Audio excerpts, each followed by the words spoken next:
Chers amis, les meilleures choses ont une fin. On arrive à la fin de cette deuxième journée du Forum international de la cybersécurité à Lille. D'ailleurs, vous l'entendez, ça commence à se calmer un petit peu dans les allées. Il y a moins de bruit, on va d'ailleurs mieux s'entendre. Et une fin, c'est aussi l'heure de tresser le bilan et de regarder ce qui va se passer pour l'avenir. Et notamment, au sein de notre communauté de TechTalk TV, quels sont les sujets sur lesquels on va pouvoir échanger, réfléchir ensemble et coproduire, puisque notre fondement est d'être sur une base d'intelligence collective. Donc nous allons échanger avec deux représentants de la société Palo Alto Networks. Alors Palo Alto Networks, vous les avez peut-être déjà rencontrés dans une vidéo précédente sur TechTalk TV qui a été réalisée pendant ces 2 jours de salon.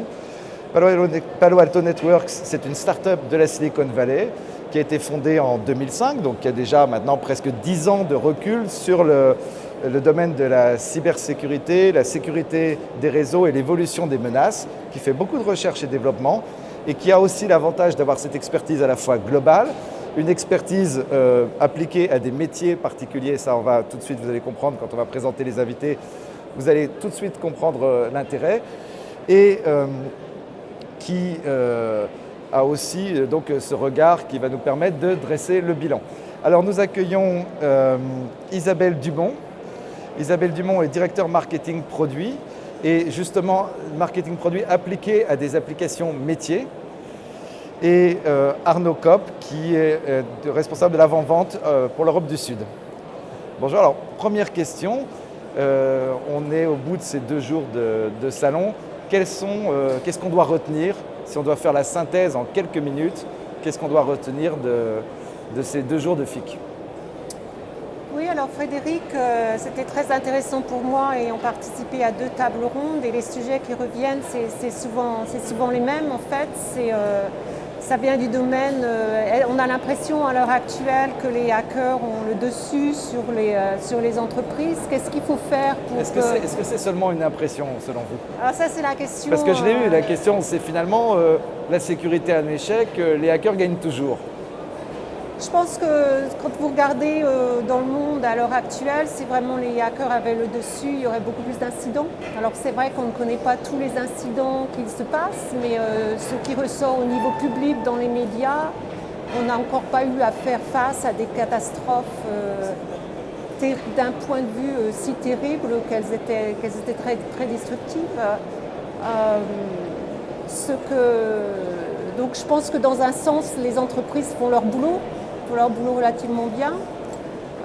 Mais je pense ce qui est face à nous, c'est l'Internet des objets connectés et avec la multiplication de l'utilisation de l'Internet et la prolifération des données dans les sites centralisés, des données sur les équipements décentralisés qui vont poser de nouveaux problèmes au niveau de la sécurité.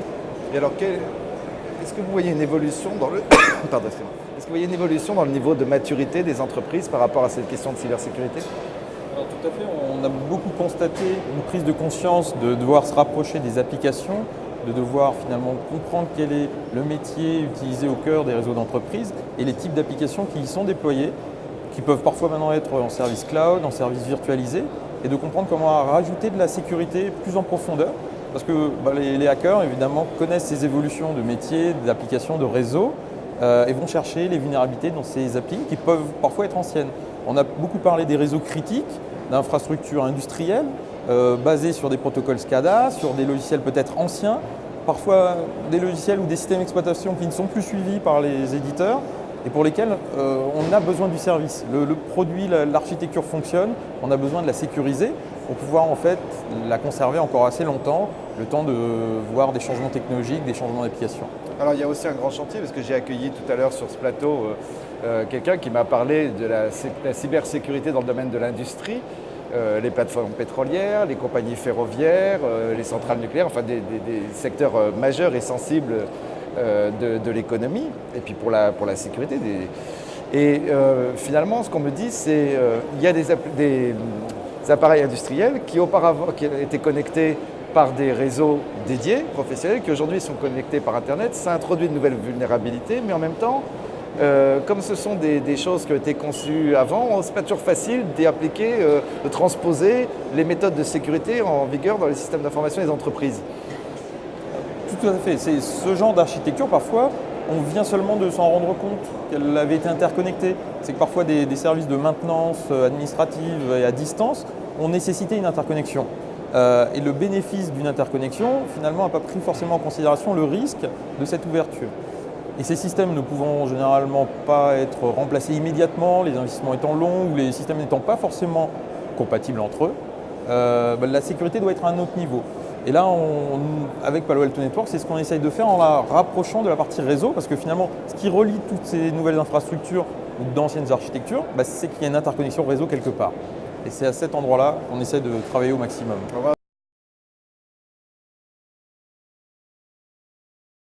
Militaire crée de nouvelles obligations pour les OVI, mais finalement il y a un consensus qui semble se dégager sur le fait que même si on n'est pas OVI, on serait bienvenu de se préoccuper et de regarder un petit peu ce qu'il y a dedans et de voir ce qu'on peut mettre en place. Donc ça c'est pour le bilan. Maintenant on va parler de l'avenir. Alors l'avenir c'est, selon vous en tant qu'expert, quels sont les sujets à regarder ou peut-être les secteurs de l'industrie, de l'économie, les métiers qui vont,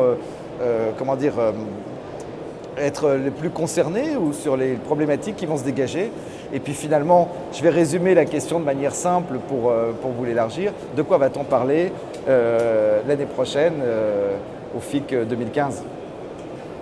Oui, bien sûr. Alors, je crois que ce qu'il faut qu'on prenne conscience, c'est qu'il n'y a pas un seul métier qui va être épargné par les problèmes de la cybersécurité. À l'heure actuelle, on déploie des outils, des objets connectés dans tous les domaines, que ce soit dans le domaine de la santé et des appareils médicaux, que ce soit des appareils médicaux que vous trouvez dans les hôpitaux, que vous portez sur vous. Dans le domaine de la finance, bien sûr, on a tous entendu les nouvelles récemment, et ça arrive très très fréquemment, les cartes de crédit dont les informations sont volées et autres. Donc ça, restera toujours un sujet très très aigu parce que l'intérêt est très élevé. En fait, quand vous volez des informations financières, en général, les hackers ont un bénéfice immédiat. Les systèmes industriels qui étaient au jour aujourd'hui. Mais alors je pense on va entrer dans une phase où ça va être toute une série d'objets. Alors on a eu le réfrigérateur, on a eu la voiture. Je crois qu'il va falloir qu'on regarde. Le développement de l'Internet des objets, qui en est à ses premiers balbutiements, aujourd'hui c'est presque encore anecdotique, sera au cœur des préoccupations et des failles de sécurité. Absolument. Je pense qu'on va avoir toute une série de sujets qui vont ressortir et d'attaques dans des domaines auxquels on ne pensait même pas du tout. Parce qu'en fait, dès que vous avez un système électronique dans un équipement, en fait, il y a souvent la capacité de le connecter à un réseau et puis c'est la porte ouverte sur des problèmes de sécurité. Alors c'est vrai qu'on parle beaucoup de cybersécurité, on s'aperçoit que c'était vraiment sur le devant de la scène. Bon, l'affaire Snowden n'y est pas pour rien. J'imagine que d'ici un an, elle va être quand même un petit peu digérée, d'autant que finalement c'est peut-être une surprise par son ampleur, mais les personnes savent très bien que ce type d'écoute, d'interception des communications électroniques existait. Il y avait Echelon auparavant, il y a d'autres systèmes. Finalement, comment vous voyez ça, les suites de l'affaire Snowden? Est-ce qu'on va renforcer la sécurité? Est-ce que l'année prochaine, on va trouver de nouvelles applications, de nouvelles solutions qui vont répondre à ces problématiques? Est-ce qu'on va avoir peut-être un repli? Parce que j'ai beaucoup entendu parler aussi d'indépendance nationale avec les backdoors, les éditeurs américains. Est-ce qu'on va avoir un repli national? Est-ce que peut-être avec le regard aussi international que vous avez, par exemple l'Europe ou la France, vont chercher à développer de nouveaux compétiteurs qui soient des nationaux pour avoir peut-être plus de confiance? Alors, je pense que l'affaire Snowden, aujourd'hui, a entraîné une vraie prise de conscience de la cybersécurité, mais aussi de la cybersurveillance, en fait.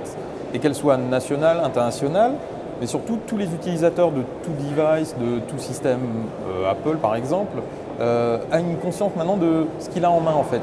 Et jusqu'à quel point, finalement, ce qu'il a en main peut être soit dangereux pour lui, soit finalement être une source d'information publique qu'il va fournir à des éditeurs ou à des services. Et cette prise de conscience participe en fin de compte à l'éducation, à la cyberéducation des utilisateurs. C'est-à-dire que tant qu'un utilisateur ne comprend pas exactement ce qu'il utilise, il n'arrivera pas à se sécuriser lui-même Et c'est pour ça qu'aujourd'hui, on est obligé de se resécuriser finalement des infrastructures où la sécurité n'a pas été pensée au départ. Mais alors là, il y a un point aussi important, c'est qu'on parle beaucoup de la cybersécurité du point de vue des entreprises, mais effectivement, un des grands enjeux, c'est le comportement du citoyen, du consommateur et du collaborateur au sein de l'entreprise. L'utilisation, par exemple, d'appareils personnels, parce qu'aujourd'hui, quasiment pour la première fois de l'histoire, on a généralement un équipement technologiquement plus performant à la maison qu'au sein de l'entreprise. Oui. Donc il y a cette pression des utilisateurs à accéder au système d'information de l'entreprise avec des terminaux qui leur appartiennent, qui ne sont pas forcément sécurisés. Effectivement, il y a cette dimension de l'individu qui est de plus en plus importante. Est-ce que vous avez le sentiment parce que là, on a vraiment entendu beaucoup parler, c'est un salon professionnel, on est là sur un canal aussi B2B, mais est-ce que vous avez le sentiment que c'est suffisamment pris en compte et que des actions sont en train d'être mises en place?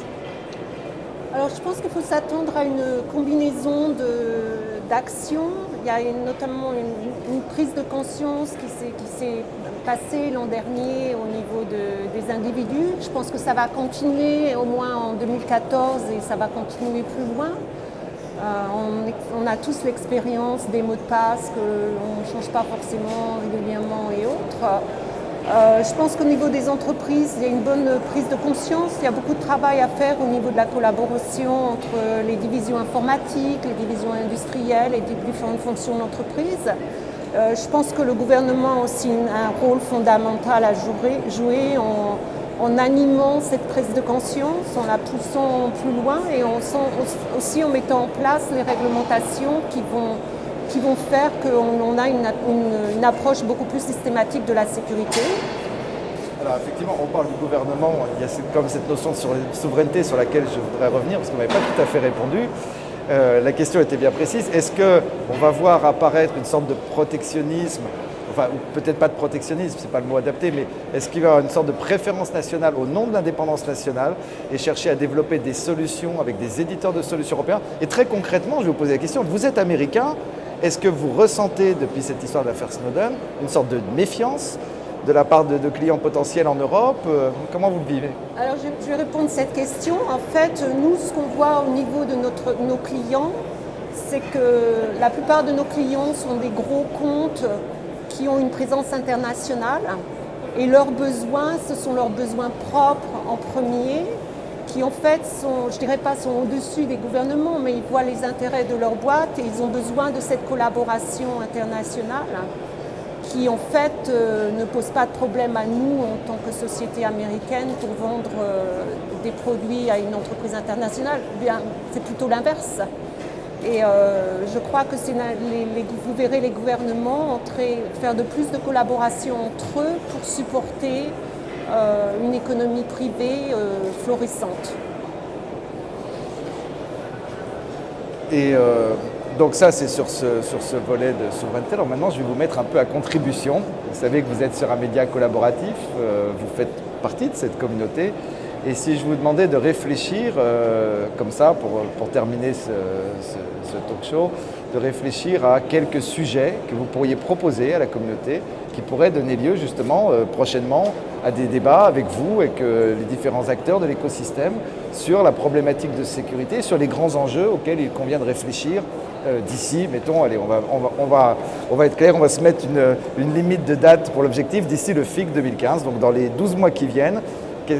Quel sujet de réflexion, quelle piste de réflexion, mais libellée sous forme peut-être de questions ou de problématiques pourriez-vous proposer? Alors on va peut-être commencer par des sujets techniques parce qu'on a des DSI aussi qui nous regardent et qui sont très au fait. Donc là, vous pouvez, lâchez-vous parce que vous avez une audience ici de DSI, de RSSI sur Futur DSI sur TikTok TV. Et puis après, on parlera de manière plus générale. Alors, deux ou trois sujets. Peut-être un sujet qui serait de commencer à envisager des scénarios de sortie de l'Internet. Est-ce que pour une entreprise, finalement, de rester dans un environnement où les attaques sont constantes, ou un environnement dans lequel un système informatique posé sur Internet, en moins de 15 secondes, va commencer à subir des premières attaques? Parce que finalement, la réflexion, c'est peut-être pas de se dire il y a peut-être quelque chose d'autre à créer, un Internet parallèle, autre chose, et de travailler sur finalement une architecture qui, elle, soit plus résiliente, plus contrôlée en termes de business, et qui permettent peut-être à des entreprises collaboratives qui serait le successeur d'Internet ou un parallèle? qui seraient moins ouverts en tout cas, et plus cloisonnés ou moins plus contrôlés. Et alors par là, si on essaie de lancer des pistes, il y a peut-être des choses autour des réseaux IPv6 qui pourraient peut-être commencer à se développer un peu plus, ou alors commencer à travailler aussi sur une segmentation géographique éventuellement des réseaux. Aujourd'hui, c'est très facile d'un pays à un autre d'accéder en quelques millisecondes. Finalement, il n'y a plus de frontières sur Internet. Est-ce que finalement, cette segmentation nationale ou d'entreprise devrait peut-être des choses à imaginer autour de ça? Un autre sujet technique qui vous vienne à l'esprit? Technique, c'est peut-être de réfléchir à finalement quels sont les systèmes reprogrammables qui sont intégrés dans énormément d'équipements. Et finalement, quand on parle de cyberattaque aujourd'hui, c'est en général d'abuser d'une vulnérabilité, d'utiliser un vecteur d'entrée. Mais on commence à voir poindre des systèmes de reprogrammation. C'est-à-dire un système qui avait été conçu pour un premier usage, l'attaque, c'est d'arriver à trouver le moyen de le modifier, de lui donner un usage différent. Mais ça reste toujours un équipement physique à un endroit et il y a peut-être des choses qui pourraient arriver de ce côté-là. Donc l'idée, je pense que l'Internet des objets, ça sera le cas. Ce sera le cas avec l'Internet des objets. Donc d'éviter de créer de nouvelles vulnérabilités avec ces systèmes reprogrammables. Tout à fait. Donc ça nous fait deux très bons sujets. Et alors sur des démarches plus peut-être produits ou... Alors, pour compléter ce que voulait dire Arnaud, moi ce que je pense c'est la sécurité au niveau de la conception dès le départ en fait et pas un sujet qui vient en dernier au moment où on se dit ah bah ça y est l'équipement est dans la main des utilisateurs, qu'est-ce qu'on fait maintenant pour le sécuriser? Donc c'est un des sujets que je voulais proposer. Alors, la sécurité au niveau de la conception, est-ce qu'elle n'est pas remise en cause par le simple fait qu'on est dans des rythmes de développement et de sortie de produits effrénés, parfois quelques mois avant qu'un produit prenne la place d'un autre? Oui, mais ça fait partie des... Quand vous développez une technologie, ça fait partie des éléments qui vont devenir critiques.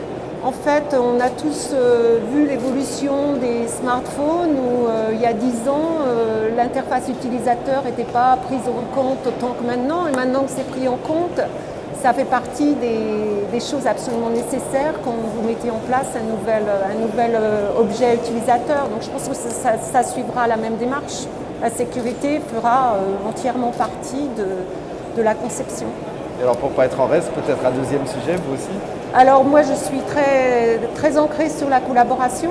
C'est un sujet qui doit se développer au niveau des vendeurs. C'est un sujet qui doit se développer au niveau de l'entreprise.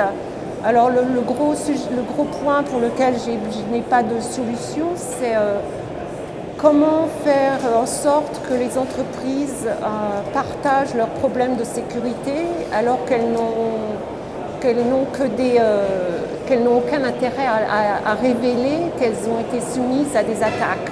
Comment est-ce que l'on résout ce problème? Alors est-ce que c'est un parti tiers qui est indépendant, qui ne dévoile pas publiquement qu'il y a eu une attaque?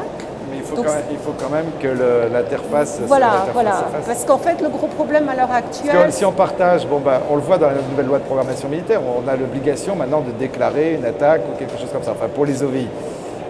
Ça c'est très bien, mais il va y avoir une sorte d'organisme centralisé qui va tout savoir, mais pour autant, on n'est pas dans un partage de connaissances, dans une collaboration. Et ça c'est très intéressant parce que nous-mêmes, nous sommes un média collaboratif, nous avons un écosystème avec des DSI, des RSSI, qui bien évidemment, ne peuvent pas publier sur le réseau dans les commentaires des choses très confidentielles sur les attaques, mais qui ont déjà cette habitude de travailler ensemble. Alors effectivement, il y a peut-être un moyen de se dire quelle structure d'échange et de partage d'expertise et de connaissances pour être plus fort collectivement.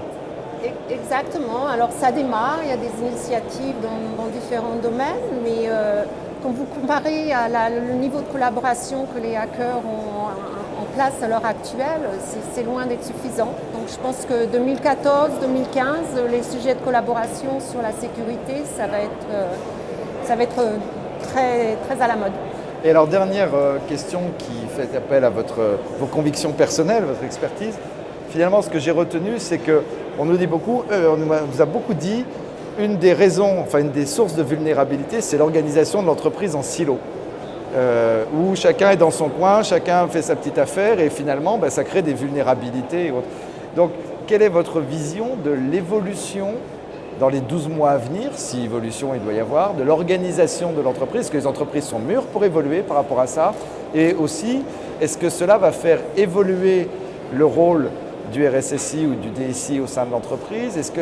Quel rôle va-t-il jouer? Comment cette entreprise va s'organiser pour mieux répondre à ces nouvelles menaces? Alors ça, c'est un sujet que l'on expérience, dont on expérience dès maintenant, où les sujets de sécurité sont traités de plus en plus, à des échelons de plus en plus élevés dans l'entreprise. Donc je pense qu'il va y avoir un responsable au niveau de la direction qui a un rôle à jouer au niveau de la sécurité qui est beaucoup plus large que ce qu'il est aujourd'hui. Et prendre en compte la direction informatique, la direction des opérations, pour animer des groupes de recherche et des groupes de travail qui font en sorte qu'il n'y ait plus de silos dans les entreprises. Et quand vous regardez de l'autre côté, du côté des vendeurs, en fait, c'est ce qui se passe aussi, se met en place, où les solutions sont de moins en moins fragmentées, où on amène ensemble toutes les fonctions de sécurité sous le même toit pour qu'elles fonctionnent de façon optimale. En tout cas, ça fait pas mal de sujets qui sont posés. Ce que je vais faire, c'est que je vais vous inviter à jouer votre rôle. C'est que l'engagement est pris là, devant les caméras et devant nos internautes membres de la communauté.